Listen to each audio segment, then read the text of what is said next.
இந்த உலகத்தில் நாம் வாழும்போது பலவிதமான சோதனைகளை நாம் எதிர்கொள்ள வேண்டியதாய் இருக்கிறது இல்லையா? நிறைய நேரங்களில் இந்த சோதனைகள் நம்மை பாரப்படுத்துகிறதாய் இருக்கிறது, நமக்கு அழுத்தத்தை தருகிறதாய் இருக்கிறது, நம்மை பாவம் செய்ய வைக்கிறதாய் இருக்கிறது. இந்த மாதிரி சோதனைகளை நாம் எதிர்கொள்ளும் போது நம்முடைய பலவீனத்தை நாம் உணர்கிறோம். நாம் எவ்வளவு பலனற்றவர்களாய் இருக்கிறோம், எவ்வளவு குறைந்த பலன் உடையவர்களாய் நாம் இருக்கிறோம் என்பதை நாம் உணர்கிறோம். ஆனால் நிறைய நேரங்களில் இந்த சோதனைகளை நாம் தனியாக சந்திக்கிற மாதிரி தான் இருக்குது. ஏன்னா அதை யார்கிட்ட எடுத்துகிட்டு போகிறதுன்னு தெரியல, யார்கிட்ட அதை போய் சொல்கிறதுன்னு தெரியல.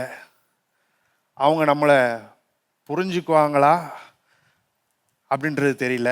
நிறைய நேரங்களில் புரிஞ்சுக்கிறது இருக்கட்டும், அவங்க அக்கறையாக கேட்பாங்களான்றதே நமக்கு தெரியல. சில சமயங்களில் என்ன பயமாக இருக்குது, நம்ம போய் என்னத்தையாவது சொல்ல போய் அதை அவங்க கிசு கிசு ஆக்கிடக்கூடாதுன்னு பயமாக இருக்குது. அப்போ இந்த மாதிரி பல காரணங்கள் நிமித்தமாக நாம் என்ன செய்கிறோம், அப்படியே பேசாமல் நமக்குள்ளே அதை வச்சுட்டு தனியாக என்ன செஞ்சிட்ருக்கிறோம், பாடுபட்டு கொண்டு இருக்கிறோம். இதையெல்லாம் யார்கிட்ட போய் சொல்கிறது, யார் புரிஞ்சுக்குவா, இதில் யார் எனக்கு உதவி செய்வா அப்படின்னு நமக்கு நிறைய நேரங்களில் தெரியல. கரிசனை உள்ளவங்க யாராவது இருக்கிறாங்களா? சுற்றி முற்றி பார்த்தா யாருமே இருக்க மாதிரி இல்லை. உதவி செய்யக்கூடியவங்க யாராவது இருக்கிறாங்களா? யாருமே இருக்க மாதிரி தெரியல. ஆனால் நற்செய்தி என்னவென்றால், நம்மளோட நல்லா புரிந்து கொள்ளக்கூடிய ஒருவர் இருக்கிறார். அவருடைய பெயர் இயேசு. அவருடைய பெயர் இயேசு. நீங்கள் ஒருவேளை கேட்கலாம், என்னங்க விளையாடுறீங்களா? அவர் தேவன், அவர் என்ன எப்படி புரிஞ்சிக்க முடியும்? நான் என்னத்தை சந்திக்கிறேன்றத அவர் எப்படி புரிஞ்சிக்க முடியும்? என்னென்ன சோதனைகளோடாய் நான் போய் கொண்டிருக்கிறேன்றது அவருக்கு எப்படி தெரியும்? நான் சந்தித்திருக்கிற சோதனைகள்லாம் அவர் சந்திச்சிருக்கிறாரா? என் பலவீனத்தை பற்றி அவருக்கு என்ன தெரியும்? என் பலவீனத்தை அவர் உணர்றாரா? பலவிதமான சோதனைகள் நூடாய் போகும்போது பலவீனமாக நான் உணர்றேனே, அந்த உணர்வு அவருக்கு எப்பயாவது இருந்திருக்கா? அவர் எப்படி எனக்கு உதவி செய்ய முடியும்? இதையெல்லாம் பற்றி பேசுகிற ஒரு வேத பகுதியை தான் நாம் இன்றைக்கு பார்க்க போகிறோம். திருப்பிக் கொள்வோம். எபிரேயர் 4ஆம் அதிகாரம். எபிரேயர் 4:15-16 வசனங்கள். நம்முடைய பலவீனங்களை குறித்து பரிதபிக்க கூடாத பிரதான ஆசாரியர் நமக்கு இராமல், எல்லா விதத்திலும் நம்மை போல சோதிக்கப்பட்டும் பாவமில்லாதவராயிருக்கிற பிரதான ஆசாரியரே நமக்கு இருக்கிறார். ஆதலால் நாம் இரக்கத்தை பெறவும் ஏற்ற சமயத்தில் சகாயம் செய்யும் கிருபையை அடையவும் தைரியமாய் கிருபாசனத்தண்டையிலே சேர கடவோம். இங்கே இந்த நிருபத்தின் ஆசிரியர் நம்முடைய பிரதான ஆசாரியரை குறித்து பேசுகிறார். நம்முடைய பிரதான ஆசாரியரை குறித்து பேசுகிறார். ஆங்கிலத்தில் பார்த்தீங்கன்னா ஹை பிரீஸ்ட் அப்படின்னு வருது. இந்த பிரீஸ்ட்ன்ற வார்த்தையை இன்னைக்கு கொஞ்சம் வித்தியாசமாக பயன்படுத்துகிறாங்க. அநேக சபைகளில் பார்த்தீங்கன்னா பொதுவாக ஊழியர்களை பற்றி பேசுகிறதுக்கு பிரீஸ்ட்ன்ற வார்த்தையை பயன்படுத்துவாங்க. ஜனங்களுக்கு ஊழியம் செய்கிறாங்க இல்லையா, அவங்க எல்லாரையும் ப்ரீஸ்ட்னு சொல்லுவாங்க. இந்த ப்ரீஸ்ட் தான் என்ன பண்ணுவார், ஜனங்களுக்கு போதிக்கிற வேலை, அவங்களுக்கு பிரசங்கம் பண்ணுற வேலையெல்லாம் செய்வார். இது இன்னைக்கு. ஆனால் நீங்கள் பழைய ஏற்பாட்டு காலத்தில் பார்த்தீங்கன்னா அது ஒரு ப்ரீஸ்டோடைய வேலை கிடையாது, அது ஒரு ஆசாரியனுடைய வேலை கிடையாது. யாருடைய வேலை அதுன்னு கேட்டிங்கன்னா அது தீர்க்கதரிசியோடைய வேலை. அது யாருடைய வேலை? தீர்க்கதரிசியோடைய வேலை. ஜனங்களிடத்துல பேசுறது, தேவனுக்காக ஜனங்களிடத்துல பேசுறது யாருடைய வேலை? தீர்க்கதரிசியினுடைய வேலை. அதனால தான் அவங்க பேசுகிறப்ப இப்படிலாம் சொல்கிறத நம்ம பார்க்க முடியும். கர்த்தர் சொல்லுகிறதாவது அப்படின்னு சொல்லுவாங்க. பேசிகிட்டு இருக்கிறது யாரு? ஒரு மனுஷன். ஆனால் கர்த்தர் சொல்லுகிறதாவதுன்னு அவங்களால சொல்ல முடியும். ஏன்னா தேவன் அவர்கள் மூலமாக பேசினார். தேவனுடைய வார்த்தையை ஜனங்களுக்கு அவர்கள் சொன்னார்கள். ஏசாயா 48:17 கர்த்தர் சொல்லுகிறதாவது அப்படின்னு நம்ம பார்க்கலாம். எரேமியா 22:29 பார்த்தீங்கன்னா கர்த்தருடைய வார்த்தையை கேள் அப்படின்னு சொல்றாரு. கர்த்தருடைய வார்த்தையை கேள். அப்ப கர்த்தருக்காக ஜனங்களிடத்துல பேசினவங்க யாரு? தீர்க்கதரிசிகள். பழைய ஏற்பாட்டில் கர்த்தருக்காக ஜனங்களிடத்துல பேசினது தீர்க்கதரிசிகள். அப்ப ஆசாரியன் யாரு? ஆசாரியன் யாருன்னா ஜனங்களுக்காக கர்த்தரிடத்துல பேசியவர். ஜனங்களுக்காக கர்த்தரிடத்துல பேசியவர் தான் ஆசாரியன். இன்னொரு விதத்துல சொன்னோம்னா ஜனங்களுடைய பிரதிநிதி. ஜனங்களுடைய பிரதிநிதி. இன்னைக்கு அரசாங்கத்துல எம்எல்ஏ எம்பிலாம் இருக்கிறாங்க இல்லையா, சட்டமன்ற உறுப்பினர், நாடாளுமன்ற உறுப்பினர்லாம் இருக்கிறாங்க இல்லையா, அவங்கெல்லாம் யாருன்னு கேட்டிங்கன்னா எலெக்டட் ரெப்ரசன்டேட்டிவ்ஸ், தேர்ந்தெடுக்கப்பட்ட பிரதிநிதிகள். அவங்கள எதுக்காண்டி நம்ம ஓட்டு போட்டு தேர்ந்தெடுக்கிறோன்னா நமக்கு பிரதிநிதிகளாக இருக்கும்படியாக அவர்களை தெரிந்தெடுக்கிறோம். வேற விதத்தில் சொல்லணும்னா நமக்காக பேசும்படியாக அவர்களை தெரிந்தெடுக்கிறோம். நமக்காக, நம்முடைய நலனுக்காக சட்டங்களை அவர்கள் என்ன செய்கிறாங்க? இயற்றுகிறார்கள். இப்போ அவங்க அப்பேற்பட்டவங்களா இருக்கிறதுனால அவங்களுக்கு நம்மளை என்ன செய்யணும்? நல்லா தெரிய வேண்டும். நாம் என்னத்தை சந்தித்து கொண்டிருக்கிறோம் அப்படின்றது அவங்களுக்கு தெரியணும். என்ன பாடுகளெல்லாம் ஜனங்கள் அனுபவிக்கிறாங்க அப்படின்றது அவங்களுக்கு தெரியணும்.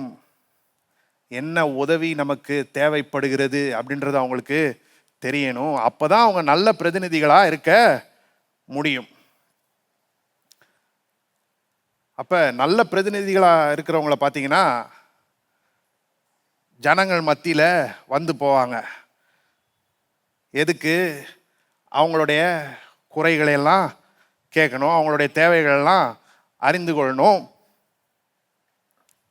அவங்களுக்கு என்ன உதவி தேவைன்றதை தெரிந்து கொள்ளணும்னு சொல்லி இப்படி ஜனங்கள் மத்தியில் வரதை பார்க்கலாம். பிரதான ஆசாரியனும் அப்பேற்பட்ட ஒரு பிரதிநிதியாய் இருந்தான். பிரதான ஆசாரியன் எப்படிப்பட்டவனா இருந்தான்? அப்படிப்பட்ட ஒரு பிரதிநிதியாக தான் இருந்தான். ஜனங்களின் பிரதிநிதியாக இருந்தான். எபிரேயர் 5:1 பாருங்க. அன்றியும் மனுஷரில் தெரிந்து கொள்ளப்பட்ட எந்த பிரதான ஆசாரியனும் பாவங்களுக்காக காணிக்கைகளையும் பலிகளையும் செலுத்தும்படி மனுஷருக்காக தேவ காரியங்களை பற்றி நியமிக்கப்படுகிறான். எதற்காக பிரதான ஆசாரியன் நியமிக்கப்படுகிறானா? மனுஷருக்காக தேவ காரியங்களை பற்றி. எல்லாரும் சொல்லுவோம், மனுஷருக்காக தேவ காரியங்களை பற்றி. அப்படின்னா என்ன அர்த்தம்னா, தேவனுக்கு அடுத்த காரியங்கள்ல மனுஷனுடைய பிரதிநிதியா இருக்கும்படியாக அவன் தெரிந்தெடுக்கப்பட்டான். அப்ப ஜனங்கள் நேரடியா தேவனிடத்துல போக முடியாது. யார் மூலமா தான் போகணும்? இந்த ஆசாரியன் மூலமா தான் போக வேண்டும். இந்த பிரதான ஆசாரியன் தான் அவர்களுடைய பாவங்களுக்காக என்னத்தை செலுத்தினா? இங்கே வாசிக்கிறோம் இல்லையா, காணிக்கைகளையும் பலிகளையும் செலுத்தினான். யாருடைய சார்பில் செலுத்தினா? ஜனங்களுடைய சார்பில் செலுத்தினான். மனுஷருக்காக அதை செய்தான். அது மட்டுமல்ல, அவனுடைய வேலையில் இன்னொரு பகுதி என்னன்னா, ஜனங்களுக்காக ஜெபிக்கிறது. ஜனங்களுக்காக என்ன செய்யறது? ஜெபிக்கிறது. 2 நாளாகமும் திருப்பிக் கொள்வோம். 2 நாளாகமும் 30ஆம் அதிகாரம் 27வது வசனம். 2 நாளாகமும் 30:27. லேவியரான ஆசாரியர்கள் எழுந்து நின்று ஜனத்தை ஆசீர்வதித்தார்கள். அவர்களுடைய சத்தம் கேட்கப்பட்டு அவர்களுடைய விண்ணப்பம் அவருடைய பரிசுத்த வாசஸ்தலமாகிய பரலோகத்தில் எட்டினது. இங்க பார்த்தீங்கன்னா, யூதா மக்களுக்காக பஸ்கா கொண்டாட்டத்தின் போது ஆசாரியர்கள் ஜெபிக்கிறத நாம பார்க்கிறோம், விண்ணப்பம் பண்றத நாம பார்க்கிறோம். அவர்களுடைய விண்ணப்பம் தேவனுடைய பரிசுத்த வாசஸ்தலமாகிய பரலோகத்தில் எட்டினது அப்படின்னு நாம வாசிக்கிறோம். அப்ப பிரதான ஆசாரியனுடைய வேலை என்னது? மனுஷருக்காக தேவ காரியங்களை பற்றி அவன் நியமிக்கப்படுறான். மனுஷருக்காக அவன் என்ன செய்ய வேண்டும்? தேவனிடத்துல பலிகளை செலுத்த வேண்டும். அது மட்டும் இல்ல, மனுஷருக்காக தேவனிடத்துல அவன் என்னத்தை ஏறெடுக்க வேண்டும்? ஜெபங்களை ஏறெடுக்க வேண்டும். அப்ப இதுதான் ஒரு பிரதான ஆசாரியனுடைய வேலை. இதற்காக தான் அவன் நியமிக்கப்பட்டான். இப்ப நம்முடைய பகுதிக்கு திரும்ப வருவோம். எபிரேயர் 4ஆம் அதிகாரம். இந்த பகுதி நம்முடைய பிரதான ஆசாரியரை பற்றி பேசுகிறது. நம்முடைய பிரதான ஆசாரியரை பற்றி பேசுகிறது.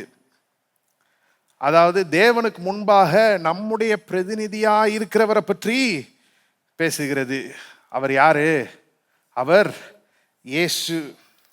எபிரேயர் 4:14 பாருங்க. வானங்களின் வழியாய் பரலோகத்திற்கு போன தேவகுமாரனாகிய இயேசு என்னும் மகா பிரதான ஆசாரியர் நமக்கு இருக்கிறபடியினால் நாம் பண்ணின அறிக்கையை உறுதியாய் பற்றி கொண்டிருக்க கடவோம். இயேசு தான் நம்முடைய பிரதான ஆசாரியன். அவர் எப்பேற்பட்ட பிரதான ஆசாரியன்? மகா பிரதான ஆசாரியன், கிரேட், மேன்மையானவர். இப்ப அவரை பற்றி இந்த வசனம் என்ன சொல்லுதுன்னு பாருங்க. அவர் வானங்களின் வழியாய் பரலோகத்திற்கு போனவர். அது மட்டும் இல்ல, அவர் யாரு? தேவனுடைய குமாரன். இப்பேற்பட்ட இயேசு, வானங்களின் வழியாய் பரலோகத்திற்கு போன இயேசு, வானங்களிலும் உயர்ந்தவராய் இருக்கிற இயேசு, தேவனுடைய குமாரனாய் இருக்கிறவர் எப்படி என்னுடைய பிரதிநிதியா இருக்க முடியும்? நான் பாவம் உள்ள பலவீனம் உள்ள மனுஷனா இருக்கிறேன். அவரோ பாவம் இல்லாத தேவ குமாரனா இருக்கிறாரு. என்னைய பற்றி அவருக்கு என்ன தெரியும்? என் சூழ்நிலையை பற்றி அவருக்கு என்ன தெரியும்? என்னுடைய பிரதிநிதியா அவர் எப்படி இருக்க முடியும்? இந்த கேள்விக்கான பதில தான் நம்ம 15வது வசனத்துல பார்க்கிறோம். இந்த கேள்வி நானா எழுப்புற கேள்வி இல்லை. அந்த காலத்தில் வாசிச்சவங்களுக்கு இந்த கேள்வி இருந்திருக்கும், மனசில் நிச்சயமா இருந்திருக்கும். ஏற்கனவே அவங்க ஒரு யூத பின்னணியிலேருந்து வந்தவங்க. ஒரு பிரதான ஆசாரியன் இல்லாமல் ஜனங்கள்லாம் கூடி வர்றாங்கன்றதை பார்த்துருந்தப்பே அவங்களுக்கு ஒரு மாதிரி இருந்திருக்கும். அதனால தான் இவர் சொல்கிறாரு, வானங்களின் வழியாய் பரலோகத்திற்கு போன மகா பிரதான ஆசாரியன் இயேசு நமக்கு இருக்கிறார் அப்படின்னு சொல்லுகிறார். இப்போ அவங்க என்ன யோசிச்சிருப்பாங்க? அவர் இப்படி உயர்ந்தவராக இருக்கிறாரே, அவர் தேவனுடைய குமாரனாக இருக்கிறாரே, அவர் எப்படி நம்முடைய ஆசாரியனா இருக்க முடியும் அப்படின்னு அவங்க யோசிச்சிருப்பாங்க. அதை குறித்து தான் 15வது வசனத்தில் அவர் பேசுகிறார். 15வது வசனம், நம்முடைய பலவீனங்களை குறித்து பரிதபிக்க கூடாத பிரதான ஆசாரியர் நமக்கு இராமல் எல்லா விதத்திலும் நம்மை போல சோதிக்கப்பட்டும் பாவமில்லாதவராய் இருக்கிற பிரதான ஆசாரியரே நமக்கு இருக்கிறார்.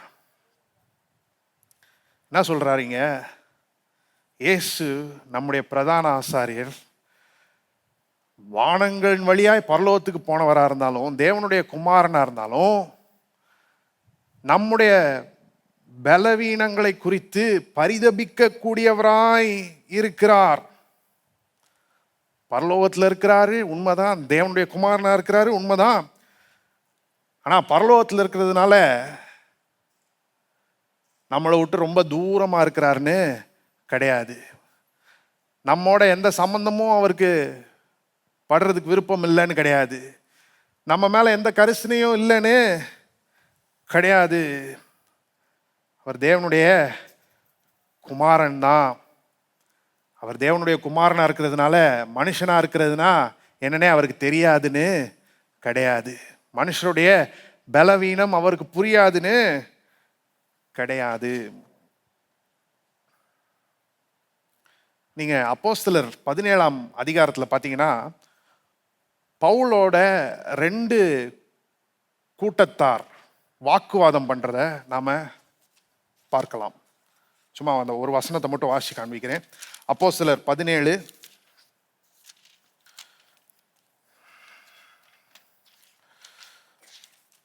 18. அப்போஸ்தலர் 17:18. அப்பொழுது எப்பிக்கூரரும் ஸ்தோயிக்கருமான ஞானிகளில் சிலர் அவனுடனே வாக்குவாதம் பண்ணினார்கள். பவுல் அத்தேனே பட்டணத்தில் இருந்தப்ப 2 கூட்டத்தார் அவரோட வாக்குவாதம் பண்ணாங்க. யார் அந்த 2 கூட்டத்தார்? ஒன்று எப்பிக்கூரர், இன்னொன்று ஸ்தோயிக்கர். இவங்க 2 பேரும் யாருன்னு கேட்டா கிரேக்க ஞானிகள், கிரேக்க தத்துவ மேதைகள்.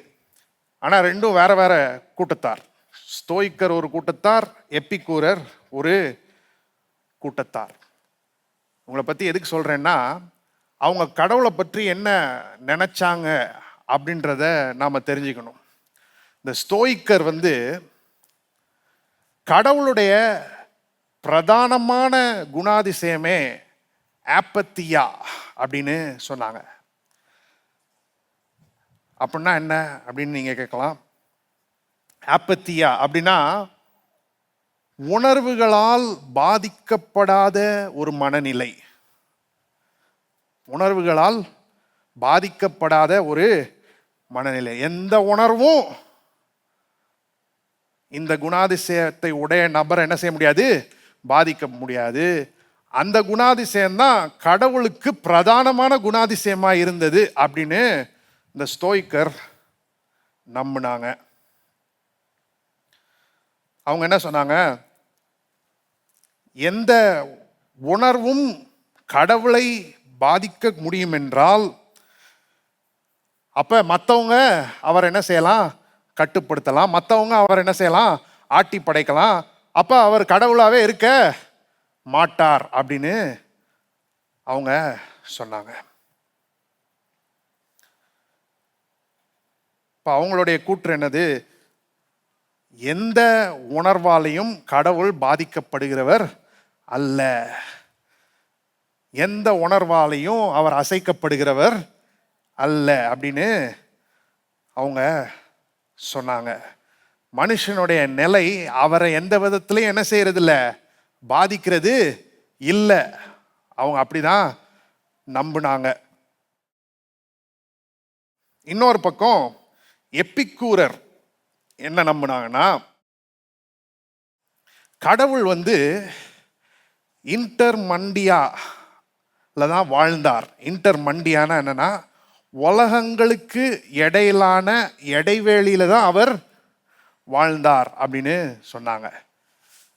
என்ன சொன்னாங்க? இன்டர்மண்டியால தான் அவர் வாழ்ந்தார். உலகங்களுக்கு இடையிலான அந்த இடைவெளி இருக்குது இல்லையா, அங்கதான் அவரு வாழ்ந்தார். எந்த உலகத்தோடையும் அவருக்கு ஒட்டு உறவு எதுவும் கிடையாது. அப்படியே தன்னையே தனிமைப்படுத்தி கொண்டு அவர் வாழ்ந்தார். மனிதர்கள் அனுபவித்த எது மேலேயும் அவருக்கு பற்று கிடையாது அப்படின்னு சொன்னாங்க. அப்ப ஸ்தோயிக்கர் ஒரு பக்கம் என்ன சொன்னாங்க, எந்த உணர்வுமே கடவுள் என்ன செய்ய முடியாது, அசைக்க முடியாதுன்னு சொன்னாங்க. எப்பிக்கூரர் என்ன சொன்னாங்க, அவர் உலகங்களுக்கு இடையிலான இடைவெளியில இருக்கிறாரு, உலகத்தோட எதுவும் வச்சுக்கிறதுக்கு அவருக்கு விருப்பம் இல்லை, மனிதர்களுடைய அனுபவங்கள்ல எந்த பற்றும் அவருக்கு இல்லை அப்படின்னு சொன்னாங்க. யூதர்கள், அந்த காலத்து யூதர்கள், அவங்க தேவனை பற்றி, கடவுளை பற்றி இன்னும் தெளிவான படத்தை உடையவர்களாக இருந்தார்கள். ஆனா அவங்களும் அவரை பற்றி எப்படி சிந்திச்சாங்கன்னா, அவர் யாரு, அவரு கடந்தவர், அவர் கடவுள், அவர் பரிசுத்தர், நம்மை விட ரொம்ப வேறுபட்டவர், அவரால் மனுஷனுடைய அனுபவத்தில் பங்கடையவே முடியாது அப்படின்னு தான் அவங்களும் நினைச்சாங்க. அவங்க தேவனை பற்றி வச்சிருந்த படம் ஓரளவு சரியான படமா இருந்துச்சு. ஆனா அது ஒரு முழுமையான படம் கிடையாது. ஏன்னா இயேசு தான் அந்த படத்தை என்ன செய்யறாரு, முழுமைப்படுத்துறாரு. அவர் தான் தேவன் எப்படி பிதாவா இருக்கிறார் அப்படின்றதெல்லாம் வெளிப்படுத்துறாரு. ஆனா அப்ப இருந்த யூதர்களுக்கு அதெல்லாம் தெரியாது. ஆகவே அவங்களும் என்ன நினைச்சாங்க, தேவன் மனுஷனுடைய அனுபவத்துல பங்கடையவே முடியாது அப்படின்னு தான் நினைச்சாங்க. அப்ப இந்த ஆசிரியர் இந்த நிருபத்தை எழுதிய போது இந்த விதமான சிந்தனை தான் பரவலாய் இருந்தது.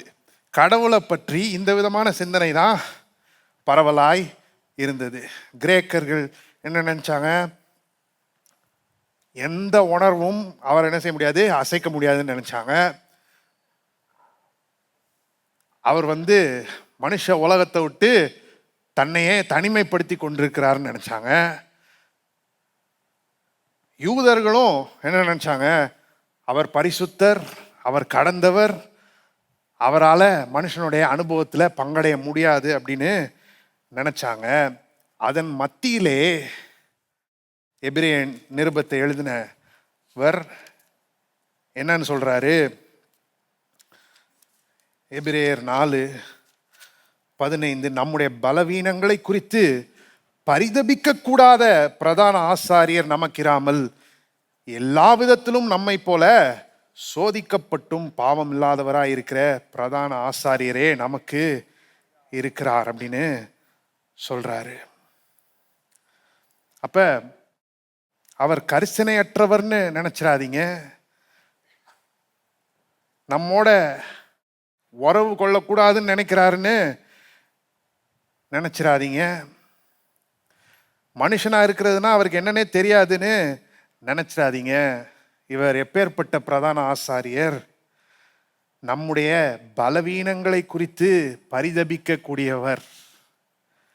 அதான் சொல்லுவோம், நம்முடைய பலவீனங்களை குறித்து பரிதபிக்க கூடியவர்.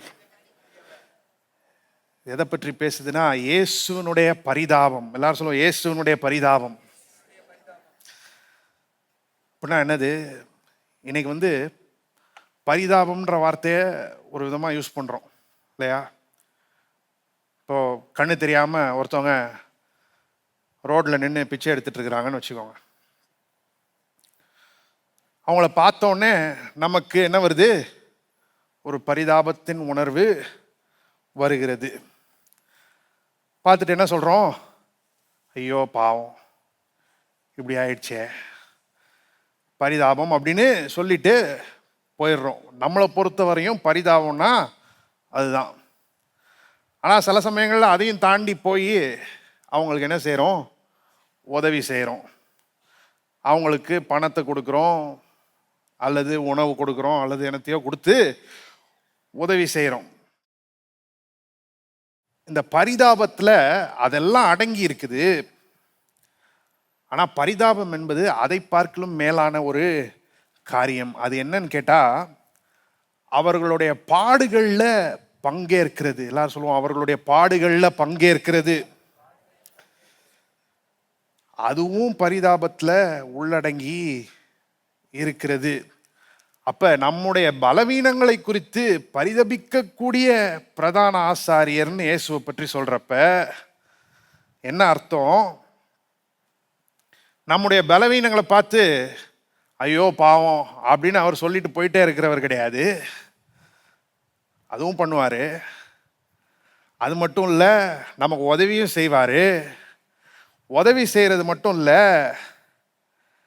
நம்முடைய பாடுகளில் என்ன செய்வார்? பங்கெடுப்பார். நம்முடைய பாடுகளில் பங்கேற்பார். அப்படின்னா அர்த்தம், நம்ம என்ன ஊடா போய் கொண்டிருக்கிறோமோ அதை அவரும் என்ன செய்வார்? உணர்வார். அதுதான் இயேசுனுடைய பரிதாபம். நம்முடைய பரிதாபம் இதோட ரொம்ப குறைவானதாக தான் இருக்குது. மிஞ்சி மிஞ்சி போனால் ஐயோ பாவம்னு சொல்கிறோம், இல்லாட்டி ஏதாவது கொஞ்சம் முடிஞ்ச உதவி செய்கிறோம். ஆனால் அவங்களோட சேர்ந்து நம்ம போய் பாடுபடுறோமா அப்படின்னு கேட்டால் கிடையாது. இது என்ன மாதிரி இருக்குன்னா, ரோட்டில் நின்று ஒருத்தவங்க கண்ணு தெரியாதவங்க பிச்சை எடுக்கிறத பார்த்துட்டு நீங்களும் போய் அங்கே நின்று உங்கள் கண்ணை கட்டிக்கிட்டு அவங்களோட காலையிலேருந்து நைட்டு வரையும் நின்று அவங்க என்னென்ன கஷ்டங்கள்லாம் அனுபவிக்கிறாங்கன்றத புரிஞ்சு அவங்களுக்கு என்னென்னலாம் தேவைன்றத அறிஞ்சு அப்படி பண்ணுறது. அப்படி யாராவது பண்ணுவோமா? நிறைய நேரங்களில் நாம் செய்ய மாட்டோம். ஆனால் இயேசுவோடைய பரிதாபம் அப்பேற்பட்ட பரிதாபம் தான். நம்முடைய பரிதாபம் குறைவானதாக இருக்கிறது. இயேசுவோடைய பரிதாபத்தில் ஐயோ பாவம்னு சொல்கிறதும் இருக்குது, உதவி செய்கிறதும் இருக்குது. ஆனால் அதுக்கு மேலே என்ன செய்கிறார்? அவர் நம்முடைய பாடுகளில் அவர் பங்கெடுக்கிறார். நிறையா பணக்காரங்கிட்ட ஏழைகளை பற்றி ஒரு பரிதாப உணர்வு இருக்கும். ஆனால் அவங்க என்னைக்காவது ஏழைகளாக இருந்திருக்கிறாங்களான்னு கேட்டிங்கன்னா கிடையாது. அப்போ இந்த தரித்திரத்தின் கொடுக்கு அவங்கள ஒரு நாளும் பாதித்ததே இல்லை. தரித்திரத்தில் இருக்கிற மக்கள் படுகிற பாடுகள் அவங்கள ஒரு நாளும் தனிப்பட்ட ரீதியாக தொட்டதே இல்லை. அப்போ தரித்திரா இருக்கிறதுனா என்னன்றதை அவங்க உண்மையிலே உணர்ந்ததே இல்லை. ஐயோ பாவம்னு சொல்லுவாங்க, உதவி செய்வாங்க. ஆனால் உண்மையிலே அவங்களோட பாடுபடுறதுனா என்னன்னு அவங்களுக்கு தெரியாது. ஆனால் இயேசுனுடைய பரிதாபம் எப்பேற்பட்ட பரிதாபம்னா, வெறும் ஒரு பரிதாபத்தின் உணர்வு அல்ல, அது நம்முடைய பாடுகளோட அவர் என்ன செய்கிறார்? இணைகிறார். நம்மோட கூட சேர்ந்து அவரும் என்ன செய்கிறார்? பாடுபடுகிறார். நம்ம உணர்ற எல்லாவற்றையுமே அவர் உணர்கிறார். வானங்களின் வழியாய் பரலோகத்துக்கு ஏறி போனவர் தேவகுமாரன் நாம உணர்கிற எல்லாவற்றையுமே உணர்கிறார். இது எப்படி முடியும்? இது எப்படி சாத்தியமாகும் அப்படின்னு கேட்டிங்கன்னா, அவர் நமக்காக மனுஷனானார். நமக்காக என்ன ஆனார்? மனுஷனானார். பிலிப்பியர் 2ஆம் அதிகாரம் திருப்பிக் கொள்வோம். பிலிப்பியர் 2:6-7 வசனங்கள்.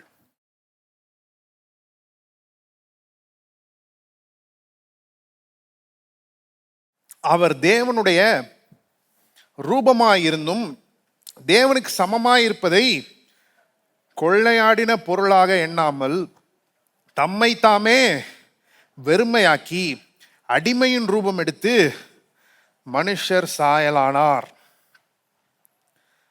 இயேசு யாரு? அவர் தேவனுடைய ரூபமாய் இருந்தவர், தேவனுக்கு சமமாய் இருந்தவர். யோவான் அவருடைய சுவிசேஷத்தில் அவரை பற்றி சொல்றாரு பாருங்க. ஆதியிலே வார்த்தை இருந்தது, அந்த வார்த்தை தேவனிடத்தில் இருந்தது, அந்த வார்த்தை தேவனாய் இருந்தது. அப்ப யார் இந்த இயேசு? தேவனாய் இருந்தவர், தேவனுக்கு சமமாய் இருந்தவர், தேவனுடைய ரூபமாய் இருந்தவர். ஆனா தேவனுக்கு சமமா இருப்பதை அவர் அப்படியே பிடிச்சி தொங்கிட்டு இல்லை, அதை விட்டு கொடுக்க மாட்டேன்னு சொல்லிட்டு இல்லை, தம்மை தாமே வெறுமையாக்கினார். என்ன செஞ்சாரு? பிலிப்பியர் 2:7 தம்மை தாமே வெறுமையாக்கினார். எப்படி செஞ்சாரு? அடிமையின் ரூபம் எடுத்து மனுஷர் சாயலானதன் மூலமாக செய்தார். எப்படி செஞ்சார்? அடிமையின் ரூபம் எடுத்து மனுஷர் சாயலானதன் மூலமாக செய்தார். தம்மை தாமே வெறுமையாக்கினார். எப்படி வெறுமையாக்கினாரு? மனுஷ சாயலானதன் மூலமாக தம்மை தாமே வெறுமையாக்கினார். எப்பேற்பட்ட அன்பு! சிந்தித்து பாருங்க. தேவகுமாரனுக்கு இது தேவையா? ஆனா நமக்கு தேவை. அதனால அவர் மனுஷன் ஆனார். எல்லா விதத்திலையும் நம்மளை போல ஆனார். எல்லா விதத்திலையும் நம்மளை போல ஆனார். நீங்க எபிரேயர் 2ஆம் அதிகாரம் 17ஆம் வசனத்தெல்லாம் பார்த்தீங்கன்னா அது தெரியும் பாருங்க. அன்றியும் அவர் ஜனத்தின் பாவங்களை நிவர்த்தி செய்வதற்கு ஏதுவாக தேவ காரியங்களை குறித்து இரக்கமும் உண்மையும் உள்ள பிரதான ஆசாரியராக இருக்கும்படிக்கு எல்லா விதத்திலும் தம்முடைய சகோதரருக்கு ஒப்பாக வேண்டியதாக இருந்தது. எல்லா விதத்திலையும் அவர் நம்மளை போல ஆக வேண்டியதாக இருந்தது. அப்பதான் அவர் இரக்கமுள்ள உண்மையுள்ள பிரதான ஆசாரியனா இருக்க முடியும். இப்ப நற்செய்தி என்னன்னா, எல்லா விதங்கள்லையும் அவர் நம்மளை போல ஆனார். உண்மையான ஒரு மனுஷனாக அவர் அவதரித்தார். ஆதி கிறிஸ்தவத்தில் ஒரு கள்ள போதனை இருந்துச்சு பாருங்க. அதோடைய பேர் டோசட்டிசம். அவங்க என்ன சொன்னாங்கன்னா, இயேசு பார்க்கிறதற்கு மனுஷனை போலவே தோற்றம் அளித்தார், ஆனால் அவர் உண்மையான மனுஷன் கிடையாது அப்படின்னு அவங்க சொன்னாங்க. ஆனால் அது உண்மை கிடையாது. அவர் மனுஷனை போல தோற்றம் அளித்தவர் மட்டும் கிடையாது, அவர் உண்மையான மனுஷன். கிட்டத்தட்ட மனுஷனா அவர் வரல, மனுஷனாகவே அவர் என்ன செய்தார்? வந்தார்.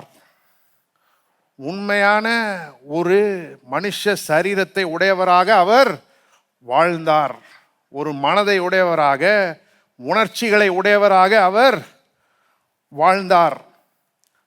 அதனால வருகிற எல்லா லிமிட்டேஷன்ஸ், எல்லைகளையும் அவர் என்ன செய்தார்? அனுபவித்தார். நம்ம நடந்து திரிகிறோம் இல்லையா, அதே மண்ணில் தான் அவரும் நடந்து திரிந்தார். அப்ப மனுஷனா இருக்கிறதுனா அவருக்கு என்னன்னு தெரியும். அவருக்கு தெரியாதுன்னு நம்ம சொல்லவே முடியாது. அவர் தேவனுடைய குமாரனா இருக்கிறாரு, அவர் அங்கெங்கேயோ இருக்கிறாரு, அவருக்கு என்ன தெரியும் நம்ம என்ன செய்ய முடியாது? சொல்ல முடியாது. ஏனென்றால் அவர் மனுஷனாக இந்த பூமிக்கு வந்தார். இங்க மனுஷனாக வாழ்ந்தார். நாம சந்திக்கிற எல்லாவற்றையும் அவரும் என்ன செஞ்சார்? சந்தித்தார். அதனாலதான் நம்முடைய பலவீனங்களை குறித்து பரிதபிக்க கூடியவராக அவர் இருக்கிறார். நம்ம சந்திச்சது எல்லாற்றையும் அவர் என்ன செய்தார்? சந்தித்தார். அதை சிந்தித்து பார்ப்போம். ஒரு மனுஷனானது மட்டும் இல்லை, நாம் சந்தித்த எல்லாவற்றையும் அவர் சந்தித்தார். அதை பற்றி தான் எபிரேயர் 4ஆம் அதிகாரம் 15ஆம் வசனத்தின் பின்பகுதி பேசுகிறது. எல்லா விதத்திலும் நம்மை போல சோதிக்கப்பட்டும் பாவமில்லாதவராயிருக்கிற பிரதான ஆசாரியரே நமக்கு இருக்கிறார். எல்லா விதத்திலும் நம்மை போல சோதிக்கப்பட்டார். எல்லா விதத்திலும் நம்மை போல சோதிக்கப்பட்டார் அப்படின்னா அர்த்தம் என்னது? நீங்களும் நானும் சந்திக்கிற ஒவ்வொரு தனிப்பட்ட சோதனையும் அவர் சந்திச்சாரான்னு கேட்டா கிடையாது. சில சோதனைகள் பெண்களுக்கு குறிப்பான சோதனைகள், சில சோதனைகள் திருமணமானவர்களுக்கு குறிப்பான சோதனைகள், சில சோதனைகள் வயோதிபர்கள் முதியவர்களுக்கு குறிப்பான சோதனைகள். அவங்களுக்கு மட்டும்தான் அந்த சோதனைகள் வருது. அப்ப அந்த மாதிரி சோதனைகள்லாம் இயேசு எதிர்கொண்டாரா அப்படின்னு கேட்டா கிடையாது. அது மட்டும் இல்லை, நாம் இன்றைக்கு ஒரு தொழில்நுட்ப யுகத்தில் வாழ்கிறோம், டெக்னாலஜிக்கல் ஏஜில் வாழ்கிறோம். எல்லாருக்கிட்டையும் என்ன இருக்குது? ஸ்மார்ட் ஃபோன் இருக்குது. அதோட கூடவே அதனால வர்ற சோதனையும் இருக்குது. இயேசு இந்த தொழில்நுட்ப யுகத்தில் வாழலை. இல்லை அவர் மட்டும் ஒரு ஸ்பெஷல் ஸ்மார்ட் ஃபோன் வச்சுருந்தாரு? இல்லை. அவர் அன்னைக்கு ஜனங்கள் எப்படி வாழ்ந்தாங்களோ அந்த மாதிரி தான் வாழ்ந்தார். அப்போ யூடியூப்லேயும் இன்ஸ்டாகிராம்லேயும் டைம் வேஸ்ட் பண்ணுறதுக்கான சோதனை அவர் அனுபவிச்சாரா? கிடையாது. இன்னைக்கு நாம் அனுபவிக்கிறோமா? ஆமாம், இல்லையா? அப்போ இதெல்லாம் அவர் அனுபவிக்கலையே. அது மட்டும் இல்லை, சில சோதனைகள் எதனால வருதுன்னா நம்ம ஏற்கனவே பாவம் செய்ததுனால வருது. நீங்கள் ஜனங்கள் இப்படி சொல்கிறத கேட்கலாம், அந்த தடவையே நான் பண்ணாமல் இருந்திருந்தேன்னா நல்லதாக இருந்திருக்குங்க அப்படின்னு. சில அடிமைத்தனங்களுக்கு உள்ளாக போனவங்ககிட்டலாம் கேட்டிங்கன்னா சொல்லுவாங்க, அந்த தடவையே நான் பண்ணாமல் இருந்திருந்தேன்னா தப்பிச்சிருப்பேன். ஏன் அப்படி சொல்கிறாங்க? தடவை செஞ்சதுனால இப்போ 2வது தடவை, 3வது தடவை, 100வது தடவை, 1000வது தடவை செய்கிறதுக்கான சோதனை வருது. ஆனால் இயேசு அப்பேற்பட்ட சோதனையை எதிர்கொள்ளவே இல்லை. ஏன்னா அவர் ஒரு முறை கூட என்ன செய்யலை? பாவம் செய்யவில்லை. அப்ப ஜனங்கள் பலவிதமான சோதனைகளை அனுபவிக்கிறார்கள். எல்லா சோதனையும் அவர் அனுபவிச்சாரா அப்படின்னு கேட்டா கிடையாது. ஆனால் இந்த பல்வேறு சோதனைகளுக்கும் வேறாயிருக்கிற சில சோதனைகள் இருக்குது. அதை எல்லாவற்றையுமே இயேசு என்ன செய்தார்? எதிர்கொண்டார். அதை எல்லாவற்றையுமே அவர் அனுபவித்தார். அப்ப ஒரு விதத்தில் சொல்லணும்னா, இன்னைக்கு நாம சந்திக்கக்கூடிய எல்லா சோதனைகளையும் கவர் பண்ணக்கூடிய சோதனைகளை அவர் என்ன செய்தார்? எதிர்கொண்டார். அப்ப சோதனையின் முழு வரம்பு அவருக்கு தெரியும். the whole gamut of temptation அவருக்கு தெரியும். அது மட்டும் இல்ல, சோதனையின் வல்லமைய அவருக்கு தெரிஞ்ச அளவுக்கு யாருக்குமே தெரியாது. சோதனையின் வல்லமை. ஏன் அப்படி சொல்றேன்னா, அவர் பாவம் செய்யவே இல்லை. நிறைய நேரங்களில் நம்ம தவறுதெல்லாம் என்ன நினச்சிக்கிறோம்? பாவமே செய்யாதவங்களுக்கு சோதனையை பற்றி எதுவுமே தெரியாது அப்படின்னு நினச்சிக்கிறோம். ஆனால் அது தப்பு. பாவமே செய்யாதவனுக்கு தான் சோதனையினுடைய பலம் என்ன அப்படின்றது தெரியும். ஒருத்தன் எவ்வளோ பலமுள்ளவனா இருக்கிறான்னு தெரியணும்னா அவன் கூட என்ன செய்யணும்? சண்டை போடணும். சரண்டர் ஆயிட்டா அவன் எவ்வளோ பலம் உள்ளவன்னு தெரியவே போகிறது இல்லை. இப்போ ஒரு பலமான காற்று அடிக்குதுன்னு வச்சுக்கோங்க. நம்ம ஊரில் அடிக்கிறது ரேர்ன்னு நினைக்கிறேன், ஆனால் அடிக்குதுன்னு வச்சுக்கோங்க. அந்த காத்துடைய பலத்தை நீங்கள் எதிர்கொள்ளணும்னா என்ன செய்யணும்? அதுக்கு எதிராக நீங்கள் என்ன செய்யணும்? நடந்து போகணும். பேசாமல் படுத்துட்டீங்கன்னா அந்த காத்தோடைய பலன் உங்களுக்கு தெரியுமா? நிச்சயமா தெரியாது. அப்போ அந்த காத்துடைய பலத்தை நீங்கள் ஒரு நாளும் உணர மாட்டீங்க அதுக்கு எதிராக நடக்கிற வரையும். அதே போல தான் சோதனை வரும்போது அதை எதிர்த்து போராடினாதான் அது எவ்வளோ வலிமையானதுன்னு தெரியும்.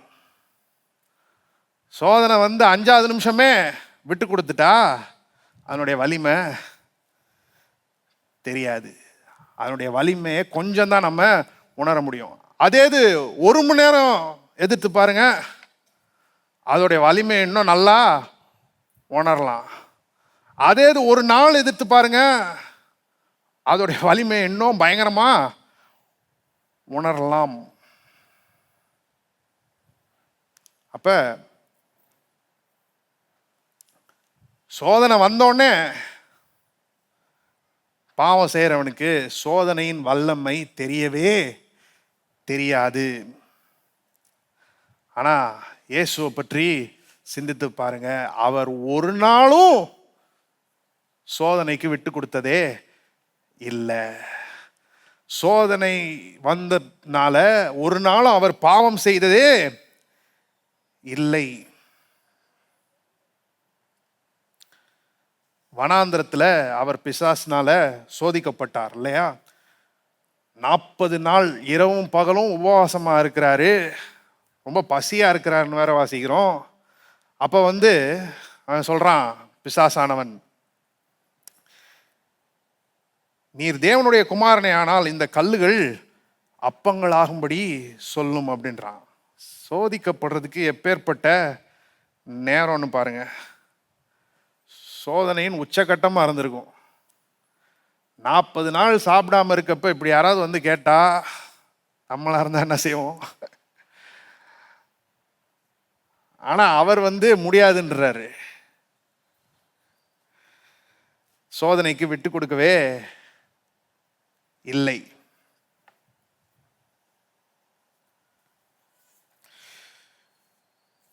ஒன்று பேதுரு 2ஆம் அதிகாரம் திருப்பிக் கொள்வோம்.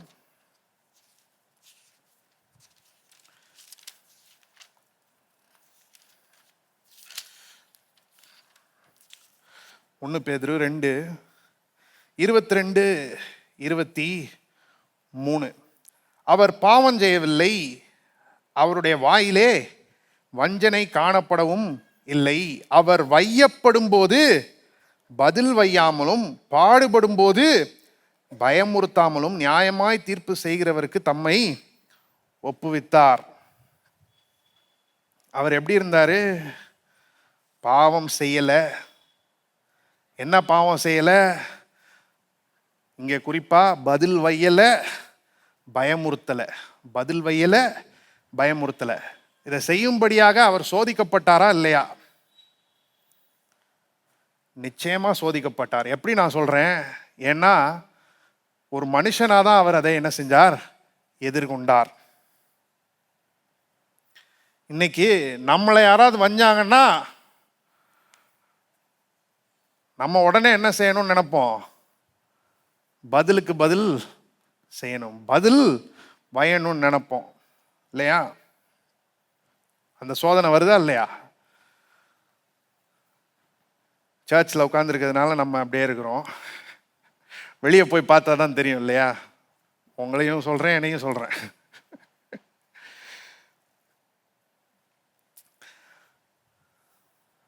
யாராவது நம்மளை பாடுபடுத்திட்டு இருக்கிறாங்கன்னா என்ன சொல்லணும் போல இருக்கும்? நான் யாருன்னு தெரியுமா? நான் யாருன்னு தெரியாம நீ விளையாண்டுட்டு இருக்கிற, தெரிஞ்சா அவ்வளோதான், உன்னை உண்டு இல்லைன்னு ஆக்கிறேன் பாரு, உன்னை ஒன்றும் இல்லாமல் ஆக்கிறேன் பாரு அப்படின்னு சொல்லணும்னு தோணுதா? ஆனா இயேசு அதை எதையுமே செய்யலை. அவரை நிந்தித்தார்கள், அவரை பரியாசம் பண்ணாங்க, அவரை அடிச்சாங்க, அவருடைய மூஞ்சில துப்புனாங்க. ஆனா அவங்கள அவர் பயமுறுத்தவே இல்லை. அவருக்கு தெரியும், அவர் பிதாவை வேண்டிக் கொண்டா 72,000 தூதருக்கு மேல பிதா அனுப்பிடுவாருன்னு தெரியும். ஆனா அதை வச்சு யாரையும் அவர் என்ன செய்யல, மிரட்டல. பேசாம இருன்னு சொல்றதுக்கு தான் அதை சொன்னாரு பேதுருட்ட.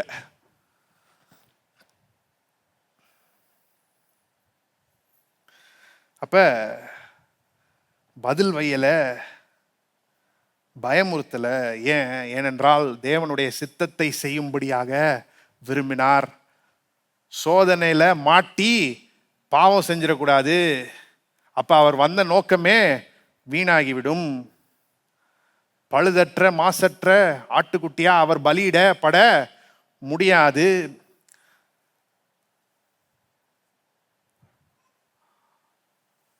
அதெல்லாம் அவர் மனசுல இருந்திருக்கும். சோதனை வந்துச்சு, ஆனா அதை என்ன செஞ்சாரு, எதிர்த்தார், அதை மேற்கொண்டார், பாவம் செய்யவில்லை. தேவனுடைய சித்தம் தான் அவருக்கு பிரதானமா இருந்துச்சு. அவருக்கான தேவனுடைய சித்தம் என்னது? சிலுவை மரணம். சிலுவை மரணம். கெத்சமனே தோட்டத்தை பற்றி சிந்தித்து பாருங்க. அங்கதான் அவருடைய சோதனை ஒரு உச்சக்கட்டத்துக்கு வருது. தேவனுடைய சித்தத்தை செய்ய போறாரா இல்லையா அப்படின்றது வாசிக்கலாம். லூக்கா 22வது அதிகாரம். லூக்கா 22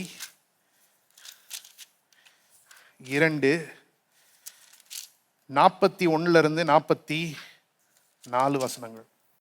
அவர்களை விட்டு கல்லறி தூரம் அப்புறம் போய் முழங்கால் படியிட்டு, பிதாவே உமக்கு சித்தமானால் இந்த பாத்திரம் என்னை விட்டு நீங்கும்படி செய்யும். ஆயினும் என்னுடைய சித்தத்தின்படி அல்ல, உம்முடைய சித்தத்தின்படியே ஆக கடவது என்று ஜெபம் பண்ணினார். அப்பொழுது வானத்திலிருந்து ஒரு தூதன் தோன்றி அவரை பலப்படுத்தினான். அவர் மிகவும் வியாகுலப்பட்டு அதிக ஊக்கத்தோட ஜெபம் பண்ணினார். அவருடைய வேர்வை இரத்தத்தின் பெருந்துளிகளாய் தரையிலே விழுந்தது.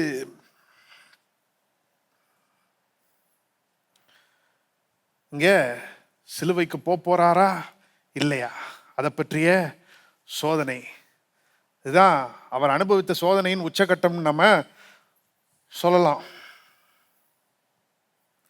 இதை வாசிச்சு பார்த்தீங்கன்னா ஏதோ இயேசு ஒரு போட்டியில் இருக்கிற மாதிரி தெரியுது. வேர்த்து கொட்டிக்கிட்டு இருக்குது. இந்த அத்லீட்ஸுக்கெல்லாம் வேர்க்கும் இல்லையா, அவங்க விளையாட்டு போட்டியில் இருக்கும்போது வேர்த்து இப்படியே கொட்டும் இல்லையா, அந்த மாதிரி அவருக்கு கொட்டிட்டு இருக்குது. ரத்தம் மாதிரி பெருந்துளிகளா வேர்த்து கொண்டு இருக்கிறார். என்ன நடந்துட்டு இருக்குதுன்னு நினைக்கிறீங்க? ஏன் இவ்வளவு வியாகுலம்? ஏன்னா சோதனையின் உச்சக்கட்டத்தை அவர் எதிர்கொண்டு கொண்டு இருந்தார். சோதனையின் பலத்தின் எல்கைய, அதனுடைய மேக்சிமம் அவர் என்ன செய்து கொண்டிருந்தார்,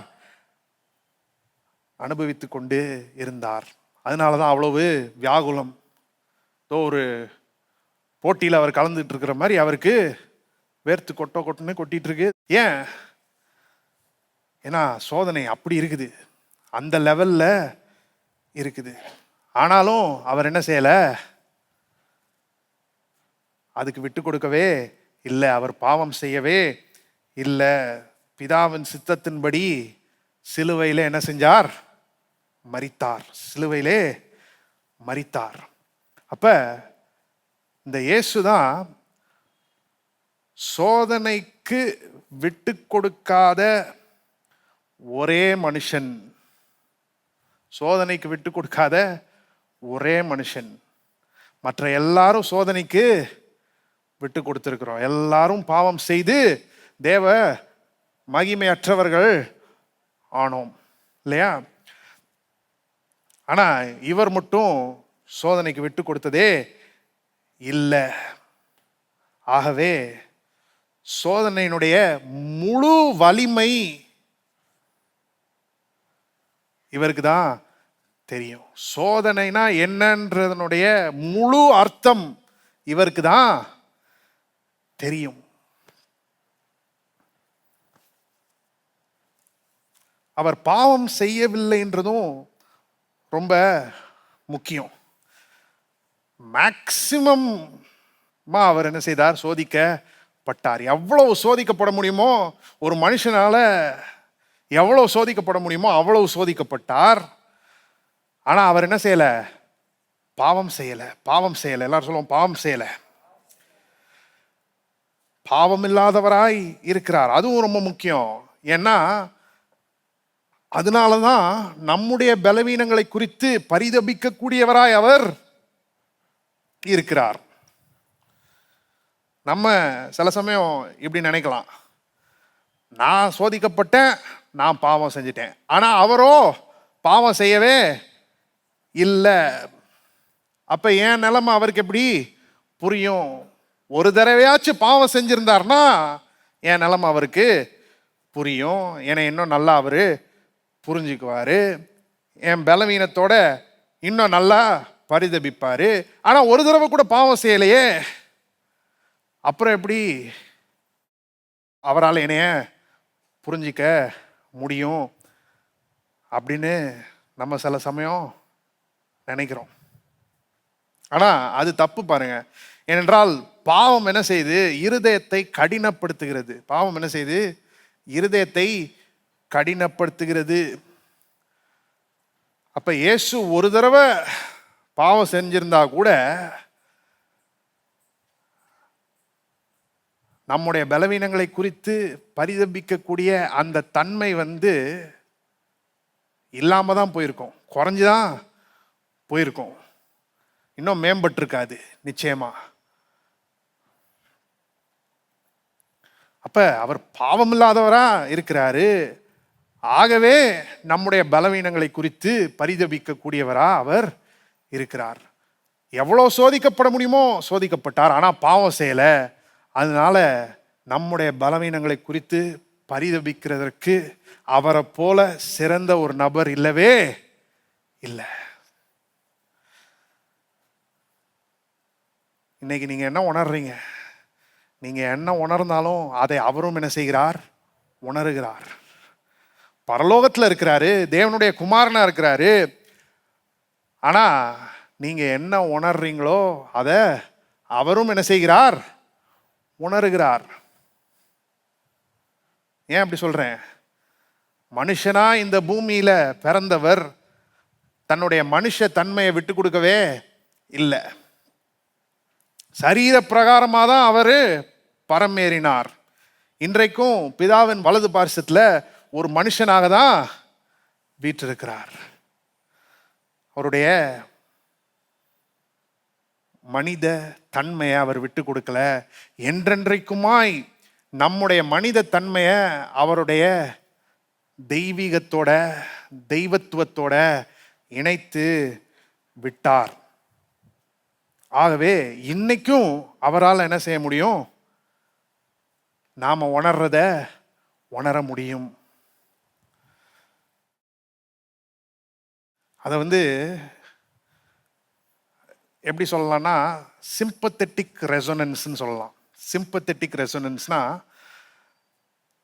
நம்ம கீபோர்டில் ஏதோ ஒரு நோட் வாசிக்கிறோம், ஆனால் அதே ஃப்ரீக்வன்சியில் வைப்ரேட் ஆகிற ஏதோ ஒரு பொருள் இருந்துச்சுன்னா அதுவும் சேர்ந்து வைப்ரேட் ஆகும்.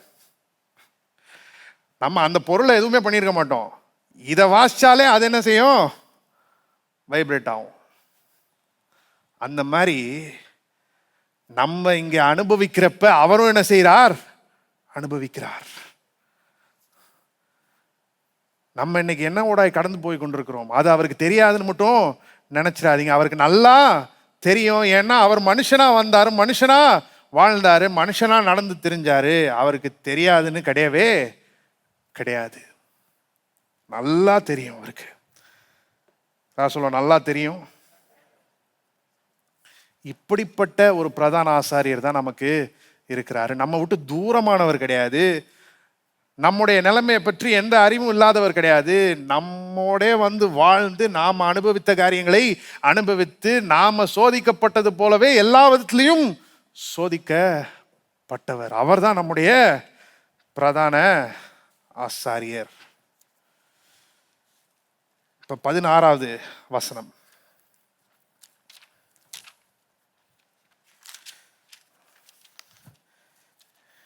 எபிரேயர் 4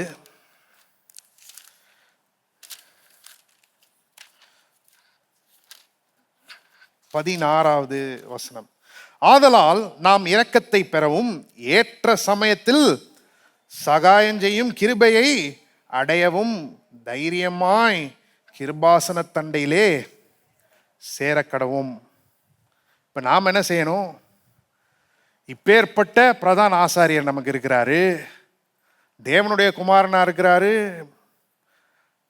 ஆனா அதே நேரத்தில் நம்முடைய பலவீனங்களை குறித்து பரிதபிக்கக்கூடியவராகவும் இருக்கிறாரு. இப்படிப்பட்ட பிரதான ஆசாரியர் நமக்கு இருக்கிறதுனால நாம் என்ன செய்ய வேண்டும்?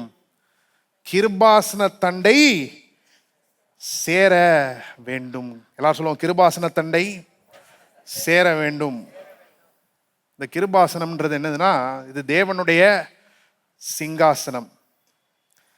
தேவனுடைய சிங்காசனம். அந்த காலத்தில் அரசர்கள்லாம் தங்களுடைய வல்லமையும் அதிகாரத்தையும் காண்பிக்கும்படி அதுக்கு ஒரு அடையாளமா சிங்காசனத்தில் அமர்ந்தார்களாம். அப்ப தேவனுடைய சிங்காசனம் எதை குறிக்கிறது?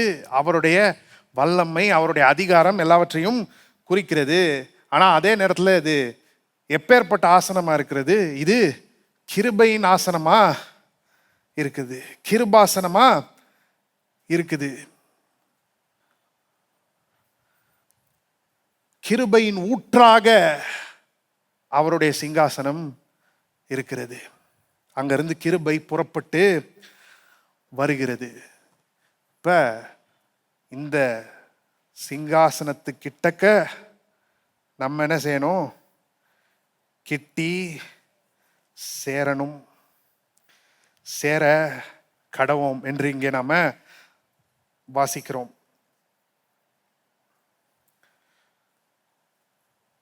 கிருபாசனத்தண்டை சேர கடவோம்னா அது எதை பற்றி பேசுதுன்னா, ஜெபத்திலே தேவனிடத்துல போகிறத பற்றி பேசுகிறது.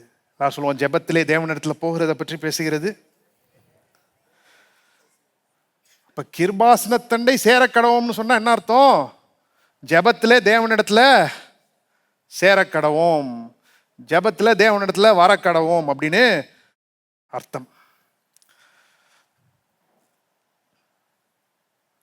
இப்ப எப்படி வரணுமா? நம்ம எப்படி வரணுமா? தைரியமாய். எல்லாரும் சொல்லுவோம், தைரியமாய்.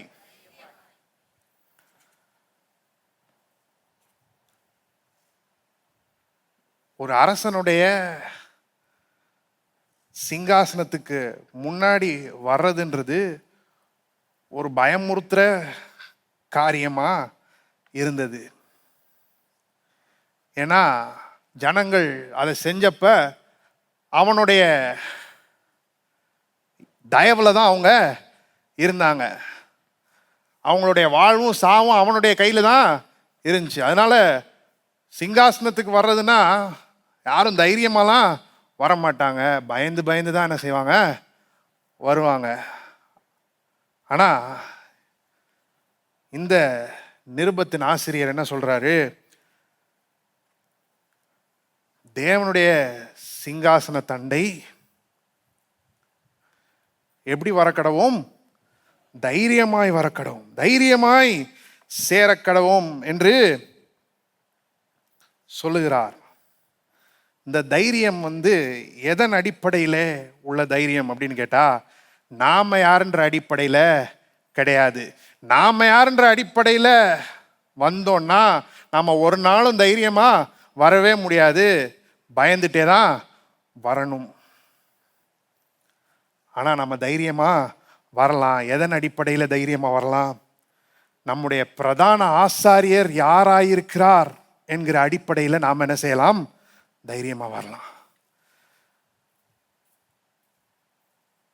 நம்ம யாருன்ற அடிப்படையில் நம்ம தைரியமாக வரவே முடியாது. ஆனால் நம்முடைய பிரதான ஆசாரியர் யாரு? அந்த அடிப்படையில் நாம் தைரியமாய் வரலாம். இந்த தைரியம் இட்ஸ் an unabashed boldness. வெட்கப்படாத ஒரு தைரியம். இங்க தைரியம்னு மொழிபெயர்க்கப்பட்டிருக்கிற வார்த்தையை பார்த்தீங்கன்னா, வேற இடத்துல தாராளமாய் அப்படின்னு மொழிபெயர்க்கப்பட்டிருக்குது. இன்னொரு இடத்துல வெளிப்படையாய் அப்படின்னு மொழிபெயர்க்கப்பட்டிருக்கிறது. யோவான் 7:13 தாராளமாய் அப்படின்னு மொழிபெயர்க்கப்பட்டிருக்கிறது. யோவான் 11:14 வெளிப்படையாய் அப்படின்னு மொழிபெயர்க்கப்பட்டிருக்கிறது. இப்போ என்ன அர்த்தம்? ஜெபத்திலே தேவனிடத்தில் நாம் எப்படி வரலாம்? தாராளமா வரலாம், வெளிப்படையா வரலாம். எதையும் மறைக்க வேண்டியது இல்லை. இன்னும் சொல்லணும்னா எதையும் மறைக்கவே முடியாது. ஆதாமும் ஏவாளும் பாவம் செஞ்சப்ப அவங்க என்ன செஞ்சாங்க? தேவனுடைய பிரசன்னத்தை விட்டு தங்களை ஒழித்து கொண்டார்கள் அப்படின்னு வாசிக்கிறோம் இல்லையா? பிசாசு அதுதான் விரும்புறான்.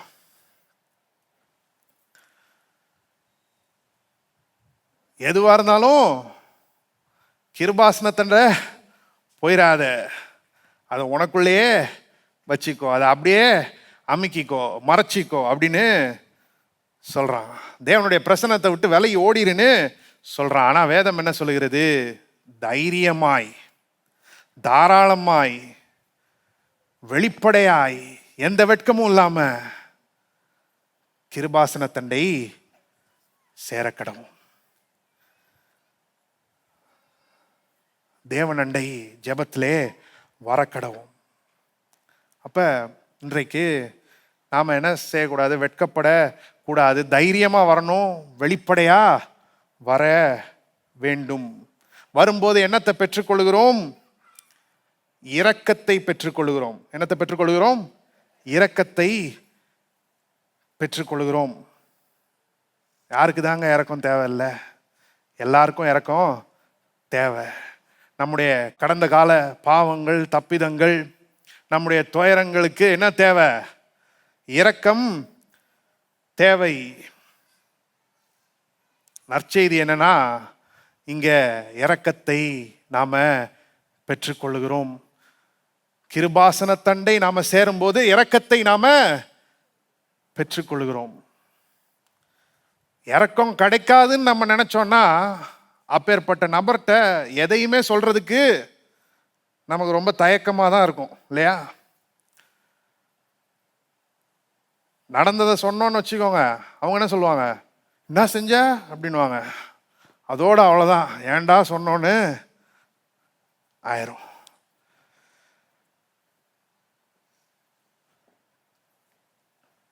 வேற சிலர்கிட்ட போகும்போது என்ன எதிர்பார்க்கறதுனே தெரியாது.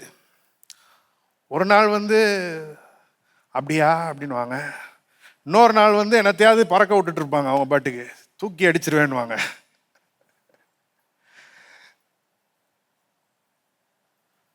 சில சமயங்களில் நாம் நேசிக்கிறவர்களிடத்துல நம்முடைய கடந்த கால தப்பிதங்களை, தவறுகளை, பாவங்களை நம்ம சொல்லணும்னு விரும்புகிறோம். ஆனால் நம்மளால் சொல்ல முடியல. ஏன்? அந்த உறவு அதோடு அப்படியே போயிடும், நாசமாக போயிடும், ஒட்டவே வைக்க முடியாத லெவலுக்கு போயிடும் அப்படின்னு நமக்கு பயமா இருக்குது. அதனால என்ன பண்ணிட்டு இருக்கிறோம், நமக்குள்ளே வச்சு அப்படியே உள்ளே வச்சு பாடுபட்டுட்டே இருக்கிறோம். ஆனால் இன்றைக்கு நான் சொல்கிறேன், அதை நாம் தேவனிடத்துல கொண்டு வரலாம். அதுதான் இங்கே சொல்லப்பட்டிருக்கிறது. தைரியமாய் கிருபாசன தண்டையிலே நாம வரலாம், ஜெபத்திலே தேவனிடத்துல அதை கொண்டு வரலாம். நிச்சயமா என்ன கிடைக்கும், இறக்கம் கிடைக்கும். நிச்சயமா இறக்கம் கிடைக்கும். 50-50 சான்ஸ் கிடையாது. ஒரு நேரம் இறக்கம் காண்பிப்பாரு, அடுத்த நேரம் என்னத்தையாவது தூக்கி அடிச்சிருவாரு. இல்லை இல்லை, நிச்சயமா இறக்கம் கிடைக்கும். அது மட்டும் இல்லை, வேற என்னத்தை அடைகிறதுக்கு அங்கே வரணும். என்னத்தை அடைகிறோம் அங்கே வரும்போது, ஏற்ற சமயத்தில் சகாயம் செய்கிற கிருபை. சகாயம் செய்கிற கிருபை. எல்லாரும் சொல்லுவோம், சகாயம் செய்கிற கிருபை. இதுவும் நமக்கு தேவை. இன்றைக்கு நமக்கு என்ன தேவை, கிருபை தேவை. இன்னைக்கு நாம சந்தித்து கொண்டிருக்கிற சோதனைகளை வெற்றிகரமா நாம எதிர்கொள்ள வேண்டும் என்றால் நமக்கு என்ன தேவை, கிருபை தேவை. பிசாசானவன் சொல்லுவான், நீ இதை எதிர்த்து ஒன்றும் பிரயோஜனம் இல்லை, பேசாம விட்டு கொடுத்துரு, சோதனைக்கு முன்னாடி மண்டி போட்டுரு அப்படின்னு சொல்லுவான். ஆனா கர்த்தர் என்ன சொல்வார் தெரியுமா, என் கிருபை உனக்கு போதும், உன் பலவீனங்களில் என்னுடைய பலம் பூரணமா என்ன செய்யும், விளங்கும். அந்த சோதனைய நீ தாங்குவ, சகிப்ப, அதை என்ன செய்வ, மேற்கொள்ளுவ. நீ செய்ய வேண்டியதெல்லாம் என்னது, கிருபாசன தண்டையிலே வரணும். நீயே உட்கார்ந்து போராடிட்டு இருக்க கூடாது, இது எப்படி மேற்கொள்றதுன்னு தெரியலையே அப்படின்னு சொல்லிட்டு இருக்க கூடாது. எப்படி மேற்கொள்றது, அதற்கான கிருபை கிடைச்சா மேற்கொண்டுடலாம். ஏற்ற சமயத்தில் சகாயம் செய்கிற கிருபை. எப்ப நமக்கு தேவையோ அப்ப சரியா நமக்கு கிடைக்கிற கிருபை. அது எங்க கிடைக்குது, கிருபாசன தண்டை தான் கிடைக்கிறது. ஆகவே தேவனிடத்துல நாம வர வேண்டும். நான் சொல்லுவோம், தேவனிடத்துல வர வேண்டும், ஜெபத்திலே தேவனிடத்துல வர வேண்டும். அவர் ஒரு நாளும் நம்மளை புறம்பே தள்ள மாட்டார், நம்மை ஏற்றுக்கொள்வார், நமக்கு இரக்கம் கிடைக்கும். ஏற்ற சமயத்தில் சகாயம் செய்கிற கிருபையை நாம அடைவோம். ஆகவே தைரியமா இன்றைக்கு வாருங்கள். பயந்து பயந்து வர வேணாம். நான் வர்றேன்னு நினைச்சா பயந்து பயந்து தான் வரணும். ஆனா நான் யார் மூலமா வர்றேன், என்னுடைய பிரதான ஆசாரியர் மூலமா வர்றேன். அவர் சாதாரண பிரதான ஆசாரியர் கிடையாது, அவர் மகா பிரதான ஆசாரியர், அவர் மூலமா வர்றேன். ஆகவே நான் தைரியமா என்ன செய்ய போறேன், வரப்போறேன். இன்றைக்கு தேவனிடத்துல வாருங்கள். அவர் உங்களுடைய பலவீனங்களை குறித்து பரிதபிக்க கூடியவர். அவருக்கு தெரியும் நீங்க என்னத்தின் ஊடாய் போய் கொண்டிருக்கிறீங்கன்னு அவருக்கு தெரியும். அதுல அவர் உதவி செய்யவும் வல்லவரா இருக்கிறார். ஒரே ஒரு வசனம் மட்டும் வாசிப்போம். எபிரேயர் 2ஆம் அதிகாரம், இல்ல 17வது வசனம் ஏற்கனவே வாசிச்சோம். இப்ப 18வது வசனம். எபிரேயர் 2:18. ஆதலால் அவர் தாமே சோதிக்கப்பட்டு பாடுபட்டதினாலே அவர் சோதிக்கப்படுகிறவர்களுக்கு உதவி செய்ய வல்லவராயிருக்கிறார். உதவி செய்ய பலவீனமா இருக்கிற ஒரு பிரதான ஆசாரியன் நமக்கு இல்லை, உதவி செய்ய வல்லவரா இருக்கிறவர் நமக்கு இருக்கிறாரு. ஆகவே அவர் மூலமா தைரியமாக கிருபாசன தண்டை சேரக்கடவும், இரக்கத்தை நிச்சயமா பெற்றுக்கொள்வோம், ஏற்ற சமயத்தில் சகாயம் செய்யும் கிருபையை நிச்சயமா அடைவோம். சில பேர் ஆமென்னு சொல்றீங்க. அப்பேற்பட்ட பிரதான ஆசாரியரே நமக்கு இருக்கிறார், இயேசு. நான் சொல்லுவேன் இயேசு. எல்லாம் தயவு செய்து எழுந்து நிற்போம். பரலோக பிதாவே, ஆண்டவராய் இயேசு நாமத்திலே உம்மிடத்தில் வருகிறோம். ஆண்டவரே, இந்த வேலைக்காய் உம்மை ஸ்தோத்திரிக்கிறோம்.